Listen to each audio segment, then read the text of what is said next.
আপনাদের পরিচয় দেন, আপনারা কারা? গতরাত 2:30টায় ধানমন্ডি সোসাইটি এলাকার মানুষ সোশ্যাল মিডিয়া সহ মসজিদের মাইকে জানান দেন এলাকায় বিভিন্ন বাসাবাড়িতে হামলা করেছে ডাকাত। রাজধানীর অন্যান্য এলাকাতেও রাত জেগে থেকে ডাকাত প্রতিহত করার ডাক দেয়া হয়। হাতের কাছে যে যা পেয়েছেন তাই নিয়ে রাস্তায় নেমে পড়েন। গেল 3 রাতে রাজধানীর বিভিন্ন এলাকায় চলে ডাকাতির চেষ্টা।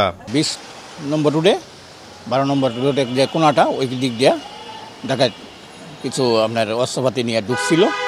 যখন মাইকিং করার পরে মানুষ যখন ঘর থেকে বাড়ি হয়েছে 4টা পোলা মনে হয় এইভাবে বড় বড় চাবাটি নিয়ে ওরা এইদিকে আসতেছে। বড়জন আমাকে লোক সংখ্যা বেশি দেখছে, ওরা পিছাইছেন পরে আমরা যে ছাত্র করতেছি ওরা পিছিয়ে যেতেছে। কয় দর এই দর কইছে পরে দৌড়ছে পরে একটা বাড়ির ভিতরে ঢুকছে, ওইটা খালি পাইছে, আর 3টা ধরতে পারিনি আমরা। একজনকে ধরার পরে ও বলতেছে যে ওই একজন Leguna driver. Mirpur Mohammadpur Adabor Shyamoli housing society এলাকা, বসিলা, যাত্রাবাড়ি, উত্তরা সহ বিভিন্ন জায়গায় সন্ধ্যার পর থেকেই শুরু হয় ডাকাত আতঙ্ক। এলাকাবাসী বলছেন আইনশৃঙ্খলা বাহিনীর সদস্যরা দ্রুত নিরাপত্তার দায়িত্ব গ্রহণ করা প্রয়োজন। আমরা শুনলাম যে ডাকাত আতঙ্ক শুরু হয়েছে, পরে আমরা এই ফার্মেসির সামনে আমরা যে এখানে যে ব্যবসায়ীরা আছে সবাই একত্রিত হয়ে এখানে অবস্থান করি। আইনশৃঙ্খলা বাহিনী যখন চলে আসবে আশা করি দেশ স্বাভাবিক পর্যায়ে চলে আসবে। এদিকে গতকাল নতুন আইজিপি 24 ঘন্টার মধ্যে কর্মস্থলে যোগ দেওয়ার নির্দেশ দিয়েছেন পুলিশ বাহিনীকে। একজন আসছে, উনি আমার কাছে পরিচয় দিয়েছে যে আমি এখানে পুলিশ সদস্য ছিলাম, আমি আসছি আমার বিছনা মিটিং দেখার জন্য, বক্স দেখার জন্য। যতদিন ছাড় অনুমতি আবার না পাবো আমরা, ততদিন আমরা এই থানায় থাকবো।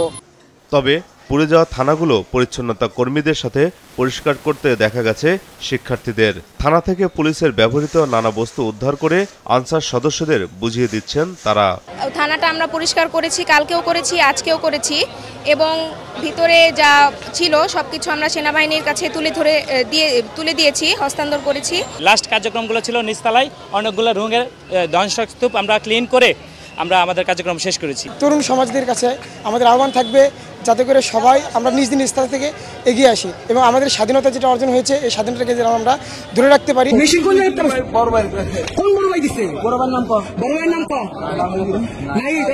বিভিন্ন এলাকায় ডাকাত সন্দেহে আটক ব্যক্তিদের সেনাবাহিনীর কাছে হস্তান্তর করেছে স্থানীয়রা। থানা পুলিশ সক্রিয় না হলে আরো বড় দুর্ঘটনা ঘটার আশঙ্কা করছে নগরবাসী। এদিকে দেশব্যাপী অরাজকতা বন্ধে কঠোর ব্যবস্থা গ্রহণে সেনা প্রধানের সাথে আইজিপি, র্যাবের মহাপরিচালক ও ডিএমপি কমিশনারের বৈঠক হয়।